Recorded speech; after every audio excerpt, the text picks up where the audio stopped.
పేద కుటుంబంలో జన్మించిన ఒక వ్యక్తి సరైన పోషణ కూడా జరగని పరిస్థితులలో ఇల్లు వదిలి న్యూయార్క్ నగరానికి బయలుదేరాడు.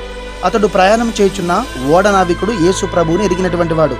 అతడు ఆ వ్యక్తిని చూచి ప్రేమతో మాట్లాడి ప్రభువుని గురించి చెప్పి అతనితో పాటు మోకరించి ప్రార్థించును.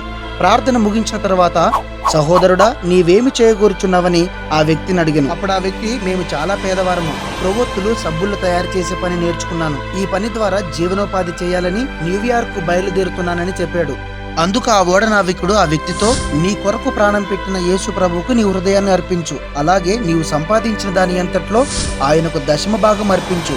మొదట దేవునికి నమ్మకస్తునిగాను, తరువాత నీ పనిలో నమ్మకముగాను ఉండుము. అప్పుడు ప్రభువు నిన్ను అన్ని రీతిలో దీవిస్తాడు అని ఆ నావికుడు ఆ వ్యక్తితో చెప్పాడు.